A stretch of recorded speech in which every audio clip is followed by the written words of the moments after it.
With reserve funds shrinking, the town could be facing a big tax hike in 2014. Mr. Walters says land sales at EPCAL or borrowing against that land is the answer to hold down taxes. Do you agree, or what, if anything, would you do differently? I stated before that I don't believe mortgaging the land at EPCAL is a good plan. I don't know who will be lending us the money as a mortgager, okay? However, I don't believe that in order to deal with debt or catastrophic drop-off in tax revenues, that you borrow more money and go more into debt. I mean, it appears, Mr. Walter has said, Sean has told us the town government was run as if people had a credit card. And we all remember in the 80s and 90s, you'd get every week in the mail, you'd get something that said, transfer your monies from one credit card to another. We seem to be transferring our debt from one area to another with this proposal for mortgaging EPCAL. It's a short-term solution. One of the things that, and he called it pie in the sky, is to consider getting our fair share of retail sales tax. We have never asked for that. We have never put a proposal in to ask for that. We have never also asked the state. You have all of these lands in our town, whether it be the Otis Pike Preserve, whether it be Wildwood State Park, the Jamesport State Park, all of those preserved lands. Sean has pointed out 25% of the land in Riverhead is preserved and therefore does not offer property taxes that can be utilized to balance our budget or to reduce the burden on residential property tax owners. We need to go to the state and sit down and say, okay, can you and what can you do to assist us with all of these properties that you have here, paying some taxes on them? There are provisions in real property law as well as state finance law for local governments that can make this happen. We just have to begin to ask. And I believe that you have to ask.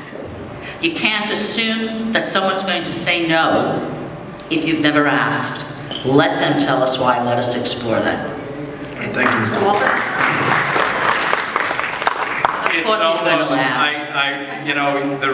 Your response to that is interesting.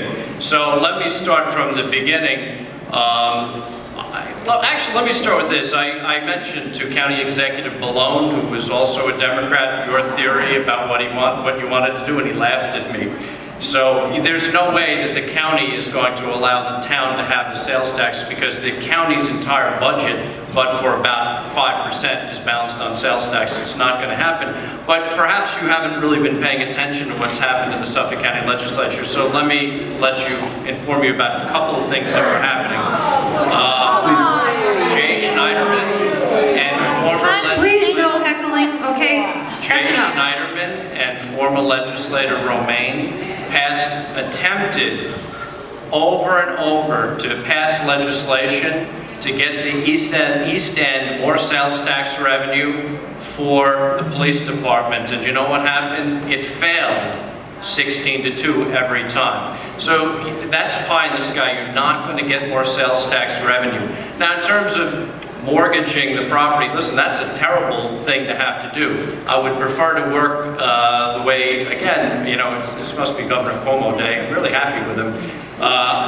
They came up with equity finance partners for the Throgs Neck Bridge. That is something that I think we need to look at. The bank that the town banks with probably will stand in the place if we had to mortgage the money, but the reality is it's that the Democrats that were spending 3 times the rate of inflation prior to me coming in caused this problem, much like the school board that was spending 2.5 times the rate of inflation while you were there, and trying to put a $121 million bond on top of the residents of Riverhead. So we've corrected it, and we will continue that course correct. 2 minutes. I'd like Mr. to Vito, you'd respond like to that. Yes, in that,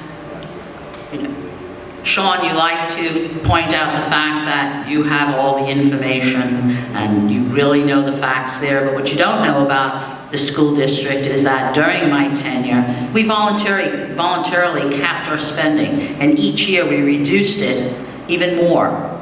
Okay, and I worked with individuals on the school board to do this. And And to say that because a prior administration did not attend to things, we can also go back to the Kaz administration. He didn't attend to things either. Okay, so pointing the finger of blame does not fix the problem for the future or today. It just does not, and you simply cannot do that. And you know, you can make fun of me, that's fine. You know, have your good time at it. But the bottom line is that, yeah, you talk to Steve Ballone, and Steve Ballone says this. That's not the final answer, you know, and it just isn't. You need to pursue it a bit more. I just don't think you can be that cavalier with the future of Riverhead. Okay.